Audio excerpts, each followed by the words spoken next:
Alright, so here is a story, and the title should be called Play Stupid Games, Win Stupid Prizes. So it focuses on two hapless, aspiring thieves who learned the hard way the consequences of engaging criminal activities. Because usually when you engage in activities like this, especially when there's no logical motivation for it, yeah, there are usually two destinations that you arrive at. The jail cell, or in the cemetery. And in this case of these two hapless criminals, it was the latter. Relative to Dejean Campbell, one of the two men who's no worm food, who was killed this past Tuesday, 9 miles both Bay, said for months she had warned him not to steal any material from a construction site at which he worked. And she goes into quote and says that basically that hey, there was some steel that was left on the site, and he and another part decided that hey, we wanted to let's abscond with it just to line our pockets. And the sister basically said yeah, you really do not want to go down this dark path, because yeah, it does not end well. Well, with most criminals, yeah, they usually that's usually the case. Although many of them, the ones who survive, who are still breathing, or even the ones who aspire to step in that area of being an outlaw, yeah, many of them don't learn that particular lesson. So the bodies of Campbell was mentioned as accomplice Kamal Forbes, and I was telling us that Campbell was a pretty young guy, is 25. Kamal Forbes is 42.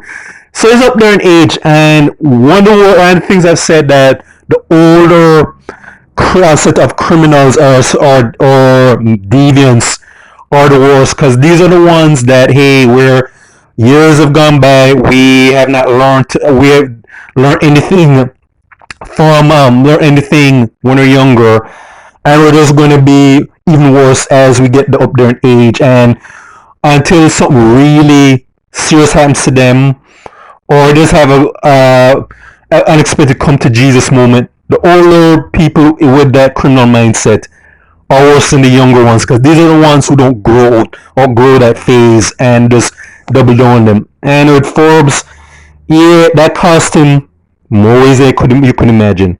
Now, the bodies of Campbell and Forbes were found about 8:30 a.m. Wednesday, 2 days ago, with several gunshot wounds. The site is being operated by the China Harbor Engineering Company. Police said, according to the senior superintendent Tommy Lee Chambers, at the Kingston East Police Division, discovered 16 lengths of steel on the ground close to the deceased. Quote, investigations are ongoing, but what I've heard is that both men worked on site for some time and are attempting to move the steel about 2 or 3 hours. The site would have been closed for business, she said. Campbell's relatives said she was disappointed with him.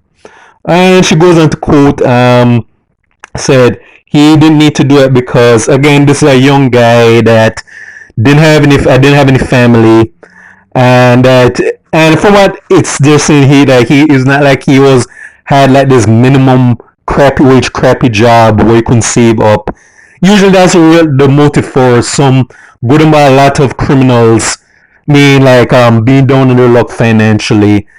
Mean it's understandable to agree, but then again, there are those who don't have that hindrance and are just doing it out of greed or for thrills.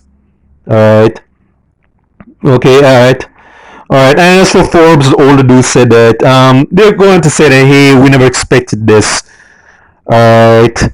I think they even said that Forbes said that he also, just like his hapless accomplice, didn't need to really do anything, because he said that he had a relative in England who was sent him money, and he collected rent from tenants. Alright. And I even think he said that Forbes didn't have any children. So again, the survival thing was pretty much dismissed as a possible motivation as to why why he and Campbell unfortunately said that hey, we're gonna do some criminal activities, and again that cost them their lives. Now the bigger issue I'm wondering though is who killed these two.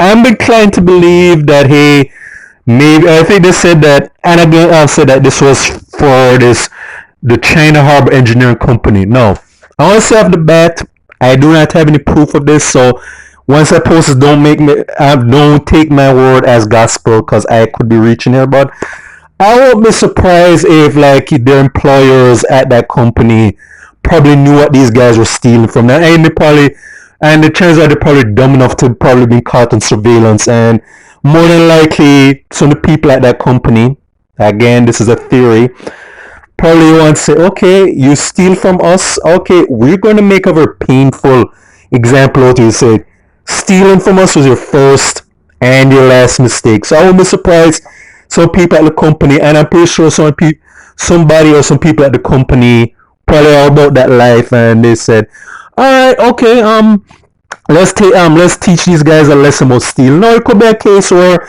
security there who are armed probably caught them stealing, and if these two hapless idiots put up a fight and are probably laid out.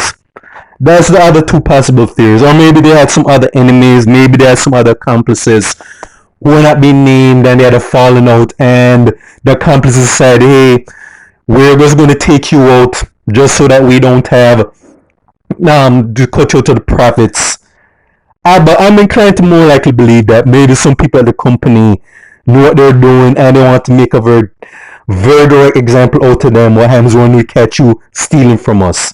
I won't be surprised if it turns out, because I'm sure the story is going to be if any suspects are named that, hey, there's some security guard or guards probably caught them, and they decided that then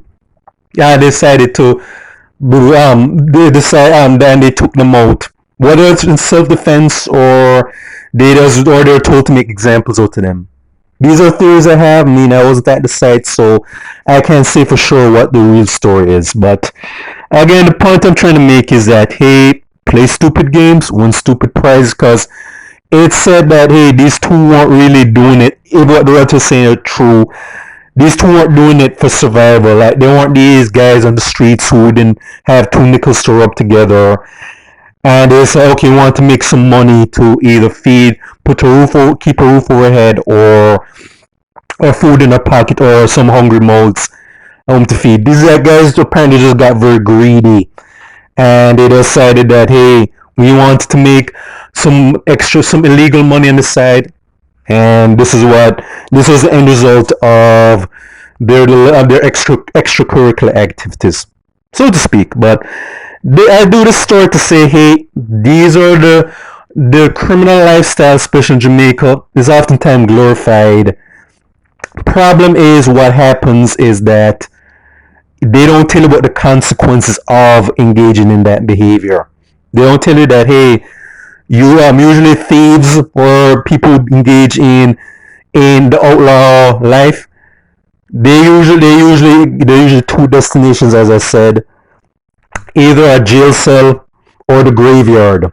Because, like I said, when you play stupid games, win stupid prizes, and I'm not saying that, hey, I'm sure that these two guys got killed. Problem, however, is that this is just an object lesson as to what happens when you say that resorting to criminality will get you. It's very rare that criminals, I mean, unless you're corrupt officials who are protected from the system, although you're not protected by the universe. Yeah, usually there's no happy ending for you. No, I say to say that I don't expect that any people who are reading the story or know these two or have this similar mindset are just gonna say, you know what? I see what repercussions will await me if I don't what happened, and I best not do that. I mean, especially those who are doing it for survival, which I can understand, but the ones who aren't, man, this is going to be lost in so many of them. In fact, many of them are just going to be saying, hey, I just try not to end up like this too. I mean, I'm still going to do what they're doing or worse, but this won't likely happen to me until it does happen to you, of course. But this is just an object lesson, as to say, and this is a very cliche old adage, crime doesn't pay. I'll leave it at that. So it's our States of Jamaica and the Caribbean. Check out my YouTube pages, Miles Gusson Fern, Miles Productions, or Real Thoughts and Miles. Alright.